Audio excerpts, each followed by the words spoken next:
Hi అండి, అందరికీ నమస్తే. సుభద్ర విలేజ్ వ్లాగ్‌కి స్వాగతం అండి. మేమేం తింటున్నాం అనుకుంటున్నారా? ఈ వీడియోని స్కిప్ చేయకుండా చూసేయండి, మీకే తెలుస్తుంది మేమేం తింటున్నామో. ఇంకా ఆలస్యం ఎందుకండి, వీడియోలోకి అయితే వెళ్ళిపోదాము. ఈ వీడియోని స్కిప్ చేయకుండా చూసేయండి. మా నాన్న నేను కలిసి అయితే వెళ్తున్నాము. నా చేతిలో ఏముందనుకుంటున్నారా? వెదురు కర్రతో చేసిన ఎత్తెలండి. ఇంతకుముందు వీడియోలో కూడా చూపించాను. ఈ ఎత్తెలతో అయితే చేపలు కూడా పట్టచ్చు. చేపలు పట్టే వీడియో కూడా పెడతాను. ఇదైతే మా ఊరు దగ్గరున్న వాగండి. పోయినసారి ట్యాగుల వీడియో కూడా పెట్టాను. ఈ వాగులో దొరికినవే. ట్యాగుల వీడియో చూడాలంటే నా ఛానల్లోకి వెళ్ళి చూసేయండి, చాలా ఇంట్రెస్టింగ్గా ఉంటుంది. ఈ వాగొడ్డున అయితే జినికాయల చెట్టు ఉందండి. చాలా చిన్న కాయలండి, చాలా టేస్టీగా ఉంటాయి. మీరు ఎప్పుడు చూసుండరు. ఇప్పుడు మా నాన్నగారు నేను ఇప్పుడు ఈ జినికాయలను అయితే మేము ఎలా కోస్తామో ఎలా తింటామో కూడా చూపిస్తాను. అవి చాలా చిన్న కాయలండి. చెట్టు చూస్తే చాలా పెద్దగా ఉంది. కాయ మాత్రం చాలా చిన్నగా ఉంటుందండి. గింజ కూడా చాలా చిన్నగా ఉంటుంది. చాలా టేస్టీగా ఉంటుంది. మీరు చిన్ని జిన్నికాయలని ఎప్పుడు చూసుండరు. ఇప్పుడు మా నాన్నగారు ఆ పెద్ద కర్రతో ఆ చిన్ని కొమ్మలన్నీ ఊపుతారండి. ఆ ఊపడం వలన కాయలు మాత్రం వచ్చి నా ఎత్తెల్లో పడతాయి. కొన్ని నీళ్ళల్లో పడిపోతున్నాయండి. కొన్ని నా ఎత్తెల్లోకి వచ్చి అయితే పడుతున్నాయి. అలా పడడం వలన కాయలు అనేవి డ్యామేజ్ అవ్వకోకుండా ఉంటాయండి.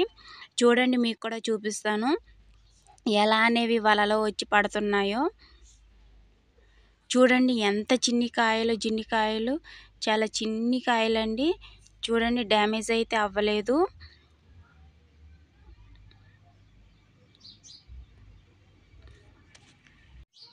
మేము జిన్నికాయలు కొయ్యాలంటే మేము ఇలాంటి ఈ వలనే వాడతామండి. ఎందుకంటే కాయలకి దెబ్బ తగలకుండా, ఇసుక మట్టి ఇలాంటివి పడకుండా ఉండాలంటే ఇలానే చేస్తామండి. ఇలాంటి పద్ధతి ఎవరు వాడుండరండి.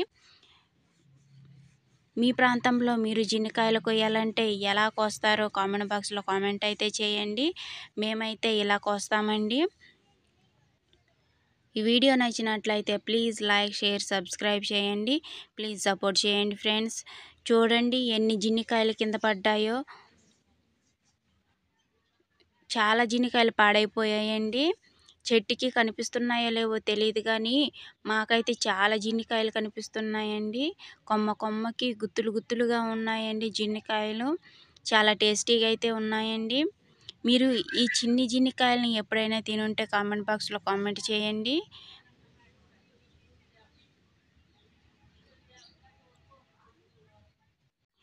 నా వీడియోలు చూస్తున్నారు కానీ లైక్ చేయడం లేదండి. ప్లీజ్ అండి, లైక్ అయితే చేయండి. అలా లైక్ చేయడం వలన నా వీడియో మరికొంతమందికి వెళ్తుందండి. ప్లీజ్ సపోర్ట్ చేయండి ఫ్రెండ్స్.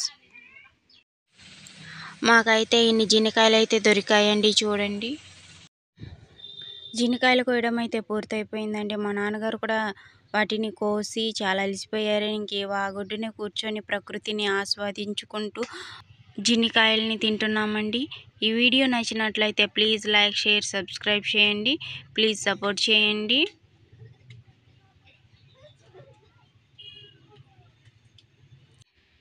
నా వీడియోని చివరి వరకు చూసినందుకు ధన్యవాదాలండి.